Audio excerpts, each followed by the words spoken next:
예, 오늘 대통령 선거가 있었습니다. 선거 다 하고 오셨죠? 예, 목사님께서 새벽에 우리에게 주신 주권들을 다 하고 오라고 하셨는데, 예, 오늘 아마 지금 이제 개표를 할 것 같아요. 우리가 또 예배 시간에 또 궁금해서 이렇게 말씀 보는 척하면서 보지 마시고요. 결과는 다 나오니까요. 이 시간에 우리가 하나님 앞에 마음을 모았으면 좋겠습니다. 예, 오늘 제목은 둘이 하나 되게 하리라 제목으로 말씀을 전하도록 하겠습니다. 오늘 본문은 분단된 두 왕국인 북이스라엘과 그리고 남유다가 무너지고 포로로 잡혀갔다가 다시 한 나라로 이루어서 한 임금이 모두 다스리는 상징적 행위 속에서 이스라엘의 백성들이 앞으로 어떻게 회복되는가 선지자를 통해서 백성들에게 알려주는 말씀입니다. 이스라엘 세 번째 왕인 솔로몬이 죽은 이후에 남쪽 유다에는 그의 아들 르호보암이 세워졌습니다. 르호보암 시대에 접어들면서 우리나라처럼 남과 북으로 나뉘어지게 되었습니다. 북쪽은 이스라엘이라 이름을 갖고 또 남쪽은 유다 왕국이라는 이름을 갖고 약 200년이라는 세월을 흘러가 버렸습니다. 남쪽으로 나누어졌다가 이 나라가 결국 북이스라엘은 722년에 아시아를 통해서 아수르 나라를 통해서 침공을 받아서 멸망하게 됩니다. 그리고 남쪽 유다는 바벨론이라는 거대한 왕국으로부터 세 번의 침공을 받게 됩니다. 사진 한번 띄워주시겠습니까? 예, 세 번의 침공이 있었는데요. 그 중에 최종 무너졌던 남유다의 멸망은 586년입니다. 그런데 2차 포로 발생이 있습니다. 두 번째, 그때 발생했을 때가 에스겔 선지자가 2차 침공을 받아서 19대 왕인 여호야긴 왕과 함께 바벨론으로 포로로 끌려가게 됩니다. 포로로 끌려간 에스겔 선지자는 그곳에서 남유다가 완전히 멸망하게 되었다는 소식을 듣게 되었습니다. 에스겔 선지자는 포로로 와 있으면서 계속해서 안타깝고 고국의 그 소식을 계속해서 듣게 됩니다. 결국은 하나님 앞에 더 간절히 엎드려 기도하기 시작했다는 것입니다. 그 에스겔은 무엇을 위해서 기도했을까요? 남북이 갈라진 나라가 하나 되기 위해서 다시금 하나님이 통치하는 나라와 민족이 주님 앞에 될 수 있도록 에스겔 선지자는 간절하게 기도했다는 것입니다. 드디어 에스겔을 통하여 하나님은 그 기도에 응답하게 된 것을 보게 됩니다. 그 응답된 말씀을 19절 말씀에 우리 함께 읽도록 하겠습니다. 너는 곧 이르기를 주 여호와께서 이같이 말씀하시기를 내가 에브라임의 손에 있는 바 요셉과 그 짝 이스라엘 지파들의 막대기를 가져다가 유다의 막대기에 붙여서 한 막대기가 되게 한즉 내 손에서 하나가 되리라 하셨다 하고. 예, 내 손에서 하나가 되리라. 에스겔을 통해서 두 막대기가 한 막대기로 되는 것을 말씀하고 있습니다. 그리고는 한 막대기는 북쪽 이스라엘 나라를 상징하게 하였고 또 한 막대기는 유다 왕국을 상징하는 막대기로 나타내고 있습니다. 하나님께서 뭐라고 말씀하셨습니까? 내 손에서 하나가 되리라 말씀하십니다. 이것은 바로 하나님께서 에스겔에게 주었던 그 민족을 향한 놀라운 기도 응답이었던 것입니다. 이스라엘 나라가 망하게 된 이유가 무엇일까요?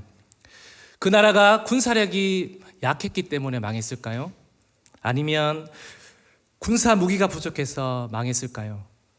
아니라는 것입니다. 그 나라가 망한 이유는 다른 곳에 있습니다.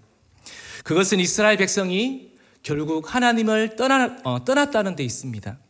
결국 하나님이 그 민족을 떠나셨기 때문에 망했다는 것입니다. 그런데 반대로 하나님을 가까이 하고 하나님과 함께하는 나라와 민족은 절대로 망하지 않습니다. 하나 되기 위해서는 우리가 어떻게 나아가야 할까요? 그 첫 번째로 하나 되기 위한 죄가 고백되어야 한다는 것입니다. 하나님 앞에서 정결한 사명자로 살아가되 회개의 삶을 우리는 끊임없이 실천해야 한다는 것입니다.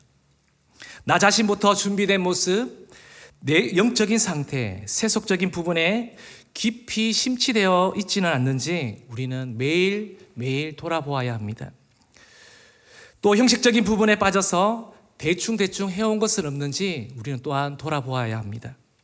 하나님은 남쪽 유다, 북이스라엘 두 민족이 하나 된다고 그 자체만을 계획하지는 않았다고 봅니다.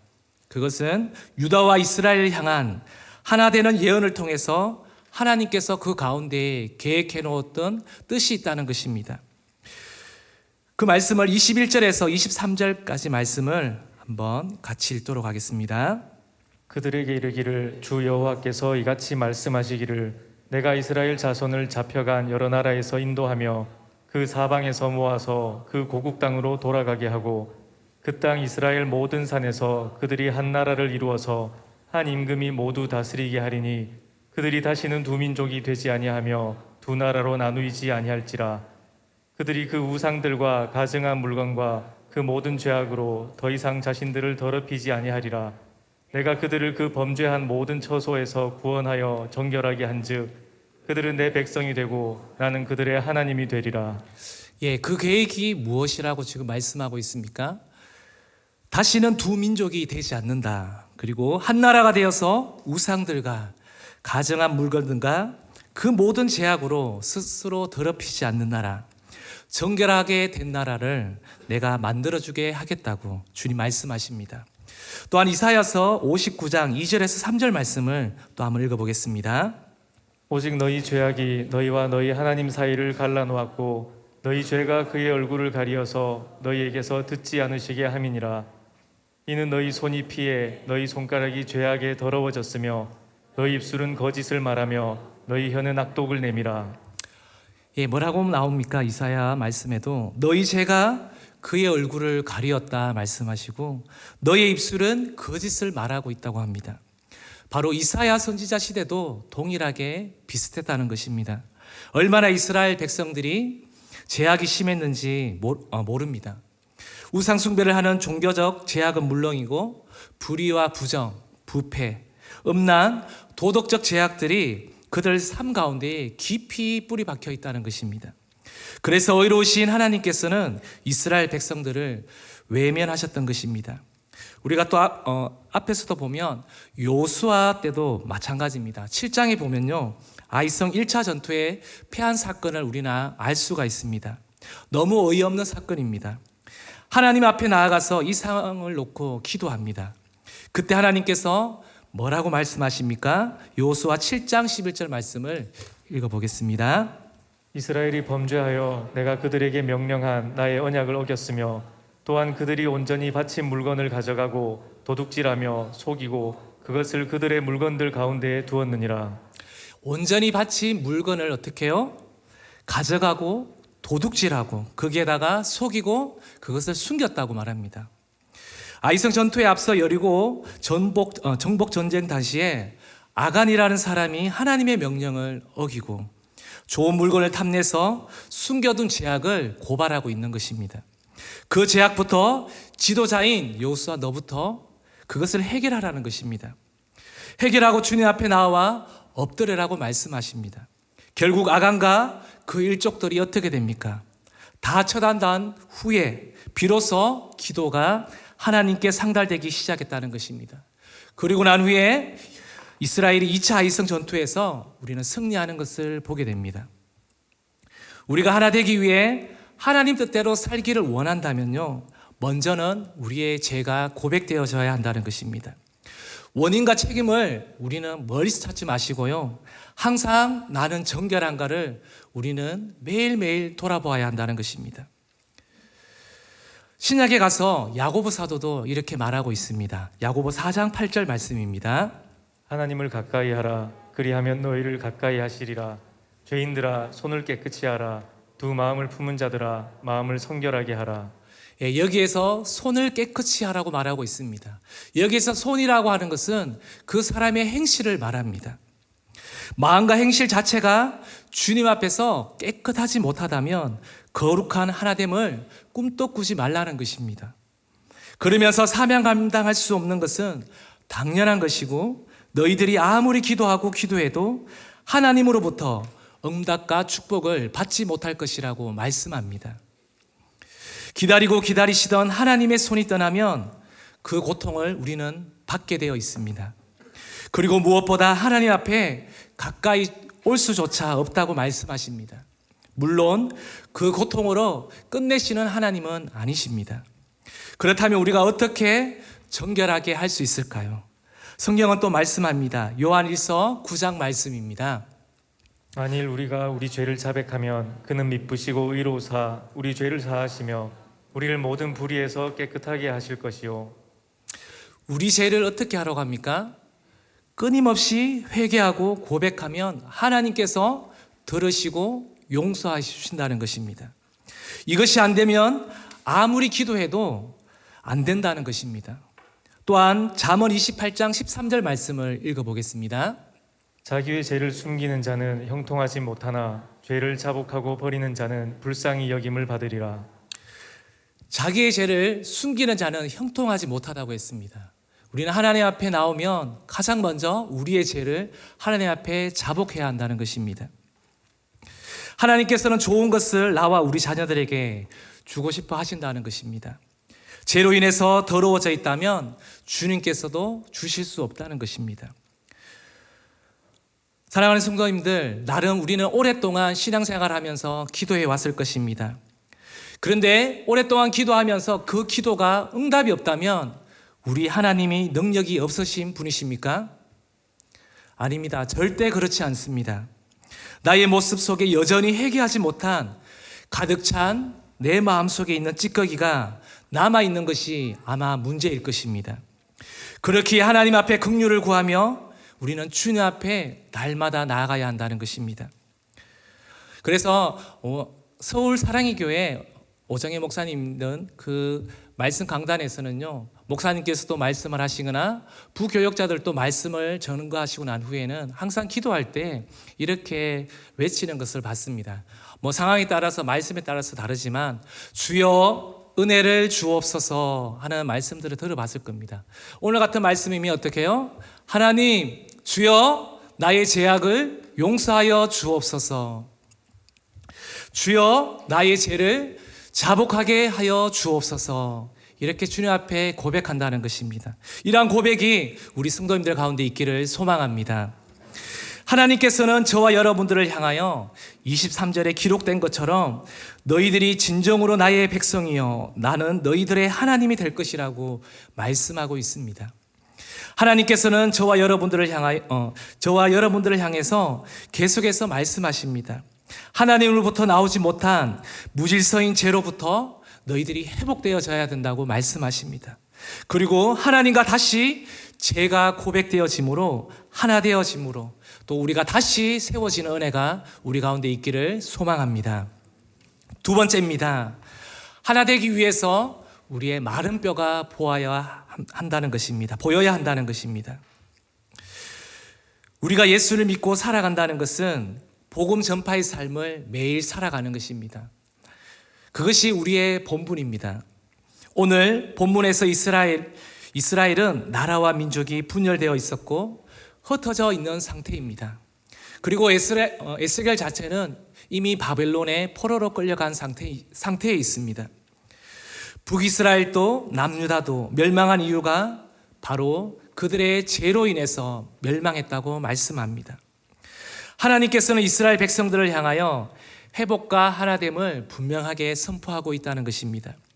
특별히 두 개의 막대기를 하나로 만드는 상징적인 말씀을 통하여 갈라져 있던 나라가 하나가 될 것이며 흩어져 있던 모든 백성들이 하나님께로 다시 돌아온다는 것입니다.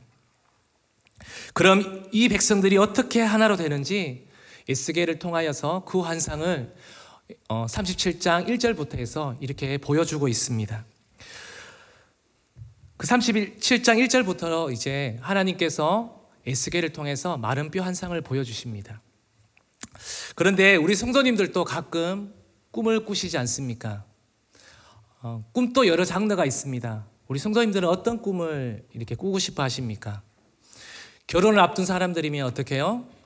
좋은 왕자와 아니면 공주가 나타나서 어떻게 그와 행복한 어떤 삶을 꿈꾸는 것들을 꿈을 꾸고 싶어 합니다. 그리고 가난한 자들에게는 부자가 되는 꿈, 그리고 병든 자에게는 병이 회복되는 꿈, 심지어는 내가 좋은 곳, 내가 가고 싶은 곳 여행을 해서 내가 가고 싶은 그 나라에 여행을 하는 그런 꿈들을 꾸고 싶어 하는 것이 모든 사람들의 꿈입니다. 그러나 그런 꿈만 꾸지 않습니다. 우리는 꿈을 꿀 때 내가 생각지도 못한 꿈들을 꿉니다. 때로는 누군가에게 쫓겨가는 꿈을 꿉니다. 어떨 때는 우리 집이 불타는 꿈을 꿉니다. 어떨 때는 내가 공포에 휩쓸려서 내가 그 현장에 있는 것도 꾸게 되는 것을 보게 됩니다. 바로 오늘 에스겔 선지자가 바로 그러한 공포의 현장에 있다는 것입니다. 사방에 죽은 뼈가 있는 골짜기 가운데에 어떻게 해요? 에스겔 선지자를 두고 있다는 것입니다. 왜 그곳으로 인도하셨을까요? 이스라엘이라는 현재 영적 상태가 지금 눈앞에 보여지는 상태에 에스겔을 다시 한번 강조하기 위해서 그 뼈들이 많은 골짜기로 그를 인도했다는 것입니다. 마른 뼈는 더 이상 소망이 없는, 가능성이 없는 그 상태를 말합니다. 우리가 그렇지 않습니까? 사람이 응급실에 있어도 누군가가 어느 정도 호흡이 있으면 그래도 가망이 있겠다 하면서 우리가 뭔가 기대를 거는데 이미 마른 뼈가 된 상태는 우리는 기대조차 하지 않는다는 것입니다. 어쩌면 그때 만연한 이스라엘 죄의 모습이 어쩌면 21세기 초인류 문명을 달리는 어쩌면 이때와도 너무나 비슷하다고 말씀하고 있습니다. 에스겔을 통해 성령이 그의 눈을 열어서 이스라엘 실상을 보게 하십니다.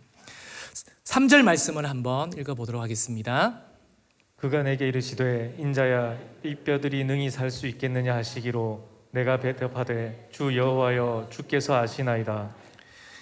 하나님께서 에스겔에게 묻습니다. 인자야 이 뼈들이 능히 살 수 있겠느냐 말씀하십니다. 그 질문하신 답에 에스겔은 뭐라고 답합니까?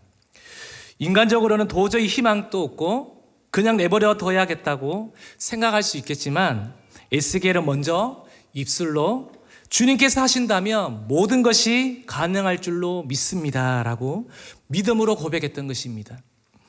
바로 여기에서 우리의 고백들이 달라지는 것입니다. 우리는 뭐라고 말합니까? 불가능한 일을 보면 그건 말도 안 됩니다 말하지 않겠습니까? 우리의 기본 상식이나 이성으로는 불가능합니다. 기본 상식에 벗어나면 인간적인 한계에 갇혀서 경험에 묶여서 더 이상 이것은 안 됩니다. 될 수 없습니다라고 우리는 보통은 말하는 것이 상식입니다. 에스겔의 처지와 오늘 우리들이 살아가는 현실 앞에 놓여진 문제는 어떻게 보면 전혀 다를 바가 없다는 것입니다. 그렇다면 우리는 이 시대의 실상을 정확히 보고 있느냐 물어봐야 한다는 것입니다. 이 시대를 살아가는 사람을 보면서 우리는 마른 뼈처럼 보이느냐 하는 것입니다. 결국 살아있지만 그 생각과 마음에는 하나님이 주신 생기가 없음을 말하고 있는 것입니다. 멀리서 찾지 마시고 우리 주변을 한번 둘러봤으면 좋겠습니다. 우리가 다음 세대를 보면서 아이들이 추구하고 붙잡는 것들이 얼마나 마른 뼈 같은 것들인지 우리는 바라볼 수 있는 눈이 있어야 한다는 것입니다.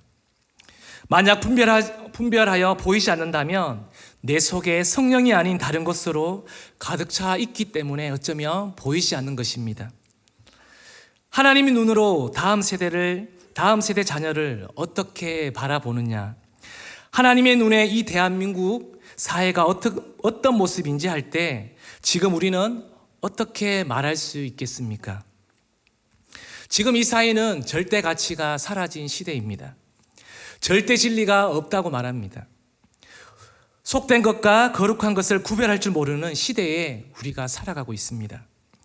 지금 자라나는 세대 아이들은 기본적인 양심도 둔감해져서 사유하는 능력도 잃어버린 시대에 살아가고 있습니다. 가르쳐 주지 않으면 무엇이 잘못됐는지조차 알지 못하는 시대에 우리 아이들은, 우리 다음 세대들은 살아가고 있다는 것입니다. 철저히 자기 중심적인 삶을 살아간다는 것입니다. 특별히 우리 아이들은 어릴 적부터 제자 비전과 많은 예배를 통하여서 그 자리에 앉아서 많은 은혜의 자리를 우리는 사모하고 또 듣고 있습니다. 또 한편으로는 앉아는 있지만 그 시간을 그냥 때울 수도 있다는 것을 우리는 알아야 한다는 것입니다. 우리 아이들은 자칫하면 영적 우월감이라는 착각에 빠질 수도 있다는 것입니다. 그래서 부모님들은 아이들을 날마다 신앙 점검을 해보아야 한다는 것입니다. 그렇지 않으면 어느 순간 부모님의 건의를 무시하고, 그렇지 않으면 몰래 공기계로 미디어를 즐기면서 거짓이 난무하고 본인 스스로 석연이 옳은 대로 주장하며 살아갈 수 있다는 것입니다. 그러면 결국 기성세대와는 다른 젊은 세대에서 나오는 신조어가 있습니다. 한 번씩은 다 들어봤을 것입니다. 욜로라는 단어입니다. You only live once라는, 인생은 한 번뿐이다. 사실 이 말은 이미 미국에서는 이미 나온 말들입니다. 그러나 요즘 시대에 특히 젊은이들이 많이 말을 합니다. 뭐라고 말합니까? 불확실한 미래에 대한 대비를 그만두고 현재의 삶에서 최대한 즐거움을 누리자는 것입니다. 결국 이들에게는 미래가 없다는 것입니다.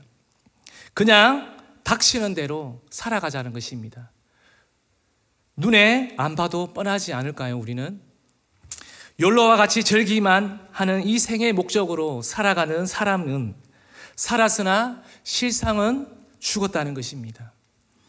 현재 우리 가족이나 교회에서도 도저히 불가능한 마른 뼈처럼 보이는 사람들이 혹시나 보이시는가요? 지금 욜로라는 덫에 걸려서 빠져나오지 못하는 사람들은 없는지 한번 둘러보았으면 합니다. 형식적인 예배에 지나친 유튜브 검색과 그 청취에 빠져 있는 많은 젊은 사람들, 그리고 게임에, 그리고 음란에, 그것을 아무리 하고 하지만, 보고 하지만 결국은 우리 가운데 찾아오는 것은 허분할 것입니다. 그 허무와 신세 타령에 이 모든 향락이라는 덫에 빠져들고 만다는 것입니다. 그래서 그들 삶 가운데 생기 없는 그 마른 뼈들의 모습을 우리는 볼 수 있어야 한다는 것입니다. 물론 그 사람들이 즐기는 그곳에도 생기는 넘쳐날 겁니다, 분명히. 그런데 우리는 그 예배에만 나오면, 이 예배에만 나오면 어떻게 해요? 그 즐거웠던 생기가 이 예배의 자리만 나오면 그 생기가 빠져나가는 것을 봅니다. 보이기는 한데 이제는 말하기도 지쳤어요. 이제 말하기도 싫어요. 기도해봤는데 이제는 안 돼요.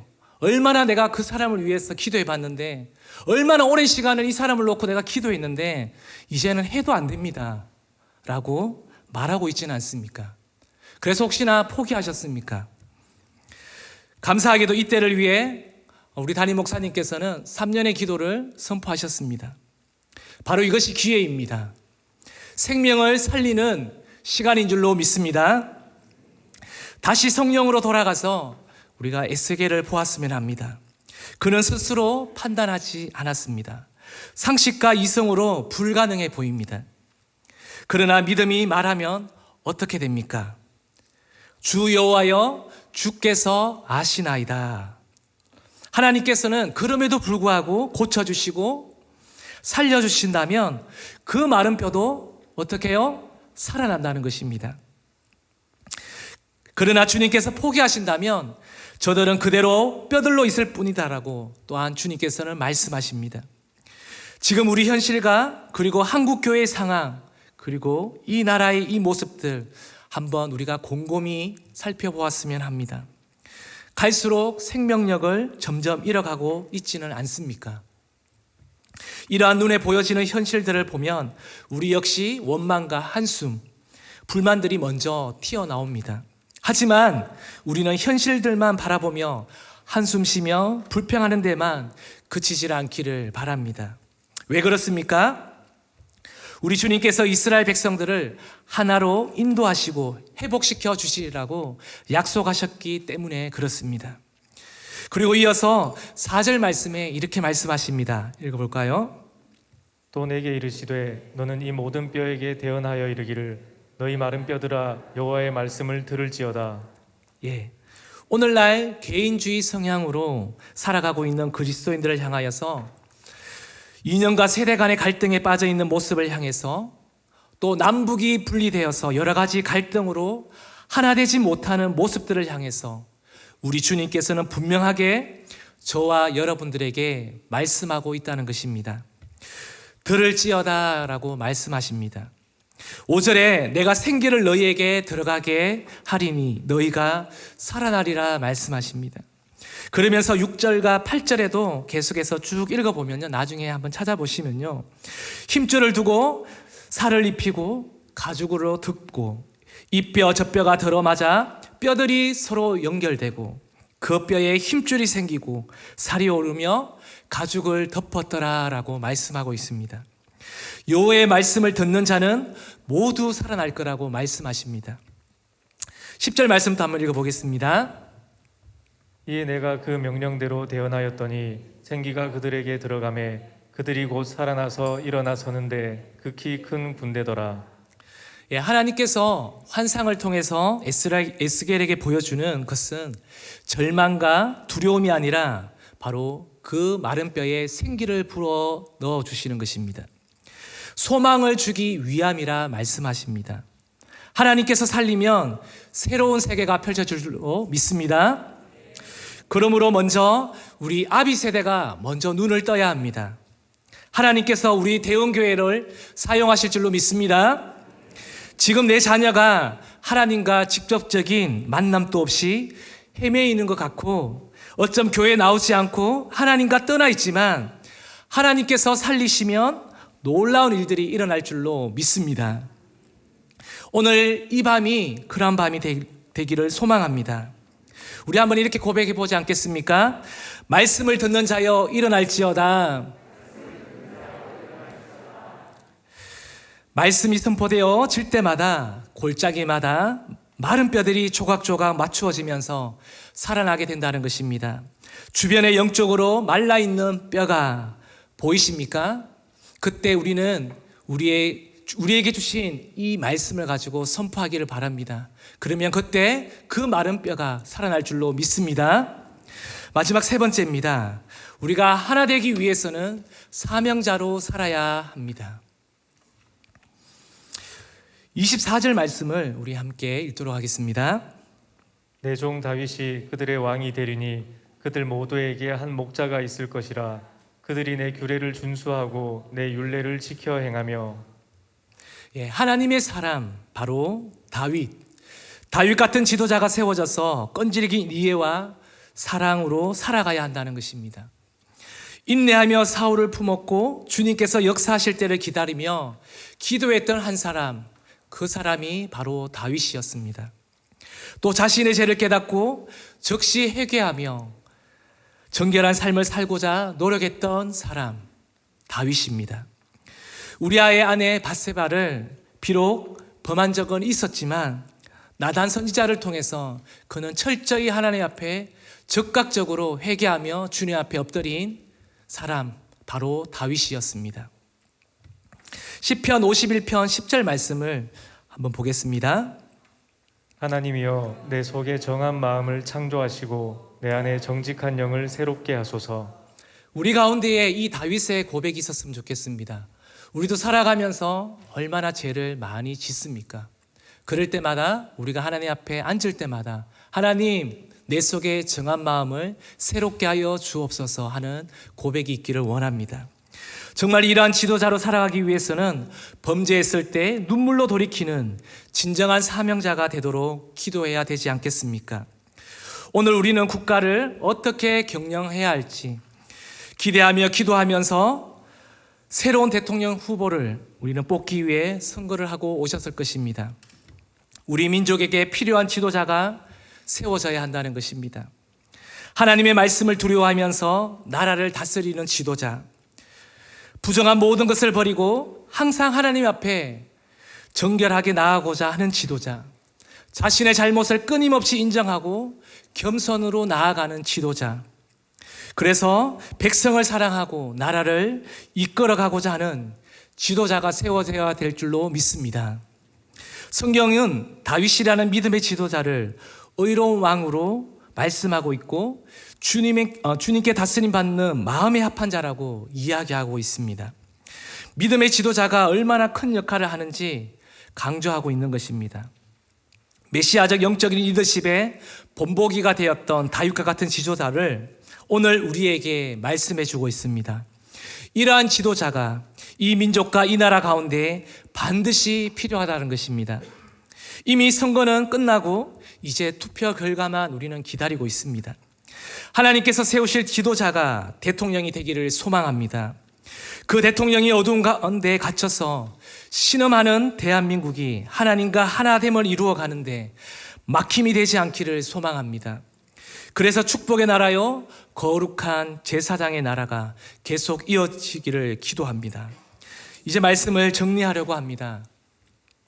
에스겔 37장 25절에서 26절에 보면요, 우리 다 같이 한번 읽어보도록 하겠습니다.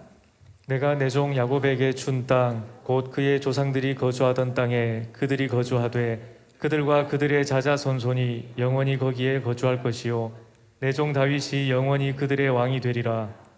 내가 그들과 화평의 언약을 세워서 영원한 언약이 되게 하고 또 그들을 견고하고 번성하게 하며 내 성소를 그 가운데에 세워서 영원히 이르게 하리니. 다윗은 하나님께로부터 신적 건의를 위임받았습니다. 완전한 공의와 평화를 실현할 메시아의 모형을 나타냅니다. 단순히 다윗 왕권의 육적 승계만을 시사하는 것이 아니라 바로 메시아에 대한 예언을 나타내는 것입니다. 하나님께서는 이스라엘 민족을 향해서 마른 뼈들이 살아나게 될 것이라고 계속해서 말씀하시면서 연합과 하나됨 이후에 26절 말씀을 계속하고 있습니다. 바로 화평의 언약을 맺으시겠다고 말씀하십니다. 왜 이런 말씀을 하셨을까요? 하나님 자신이 화평이시기 때문에 그렇습니다. 하나 되어야 할 교회, 거룩한 연합을 이루어야 할 책임자, 남과 북이스라엘의 통일을 이룩하기 위해서 하나님께서는 화평의 언약을 세워서 거룩한 축복을 허락해 주시겠다는 것입니다. 하나님께서는 자기 백성을 택하신 사실에 대하여 보증인 동시에 그 백성들과 항상 함께 하시며 보호해 주시기를 원하십니다. 자라나는 다음 세대 학생들에게 갈라진 틈이 무엇입니까? 또한 우리 믿음의 성도님들에게 갈라진 틈은 무엇입니까? 우리는 이것이 갈라진 틈이 해결받기를 소망합니다. 그래서 갈라진 틈이 메워져 다시 믿음으로 살아내고 기대되는 지도자, 사명자가 되어지기를 소망합니다. 지금 이 나라의 상황이 대략 어떻게 흘러가는지는 우리는 여러 가지 기사를 통해서 보고 있습니다. 정치적인 갈등, 이념적인 대립, 세대와의 갈등, 불신등이 난무합니다. 그러나 우리들이 생각할 것은 흘러가는 시간 속에 결정적인 순간이 반드시 있음을 우리는 기억하시기를 바랍니다. 에스겔이 포로로 잡혀가고 남유다가 멸망하고 소망이 없어 보이는 상황에도 항상 부르짖었던 믿음의 사명자들이 나라와 민족들 가운데 있었다는 것입니다. 3년 작정 기도회가 시작이 되었습니다. 결국 모두가 바라는 성전 건축을 위해서 시작된 기도이지만 곧 이 기도회를 통한 부르심은 우리 가정에 끊겨진 젖줄을 다시 한번 회복하게 하실 것입니다. 그리고 그뿐만 아니라 나의 무너진 신앙들, 둔감해진 나의 신앙을 주님께서 다시 한번 세워가실 줄로 믿습니다. 에스겔에게 눈을 열어 이스라엘의 실상을 보게 했듯이 성령이 우리와 함께 하시면 말씀을 통하여 이전에 보이지 않던 영적 실체가 구석구석에서 보여지게 될 줄로 믿습니다. 생명 없는 마른 뼈들이 보여지면 에스겔이 했듯이 우리가 한번 이렇게 선포해 보지 않겠습니까? 한번 저를 따라서 해봤으면 좋겠습니다. 여호와의 말씀을 들을지어다. 생기어 오라. 죽음 안에 갇힌 자들은 살아날지어다. 우리 죽음 안에 갇힌 자들은 살아날지어다 이 부분에요. 죽음 안에 갇힌 자 자신의 이름을 불러서요. 죽음 안에 갇힌 자 김성아는 살아날지어다. 우리 자신에게 한번 선포해 보지 않겠습니까? 오미크론으로 인해서 많이 무너져 있습니다. 기도의 자리가 많이 무너져 있습니다. 우리 자신에게 다시 한번 선포하시면서 하나님 일어나는 놀라운 회복이 일어났으면 좋겠습니다. 우리 죽음 안에 갇힌 자 누구야? 살아날지어다. 한번 이렇게 큰 소리로 한번 자신에게 내 세포까지 살아나는 놀라운 역사가 우리 시간이 날 줄로 믿고 한번 선포해 보겠습니다. 시작. 죽음 안에 갇힌 자 김성아는 살아날지어다. 다시 한번 더요. 죽음 안에 갇힌 자 김성아는 살아날지어다. 아멘. 이 말씀을 듣고 믿음으로 대언하기만 하면 된다는 것입니다. 그러면 전능하신 주님께서 회복케 하시는 손으로 우리들을 새롭게 하실 것입니다. 소망이 없어 보이는 우리에게 회복을 말씀하시며 하나 되게 하시는데 우리 개인과 대형교회를 사용하실 것입니다. 다윗 왕조의 가문을 이어받을 왕인 생수의 근원 되신 예수 그리스도께서는 이미 오셨습니다. 바로 그 예수 그리스도는 하나 되기 위해 우리의 막힌 죄와 허물을 허물어 주셨고 바로 그 허물어 주신 그 가운데 화평의 왕으로 오셨다는 것입니다. 그의 나라와 통치는 영원할 것이며 하나 되게 하실 것입니다. 예수 그리스도의 이름이 들어가는 곳에 마른 뼈들이 살아날 줄로 믿습니다. 그래서 살아난 그 뼈들로 인해 하나님의 위대한 사명자들로 모두가 일어날 줄로 믿습니다. 하나 되지 못한 곳이 보이십니까? 바로 오늘 이 밤이 회복되는 그곳이 오늘 이 밤 되기를 소망합니다. 우리 찬양하겠습니다. 우리 다 나오셨어요?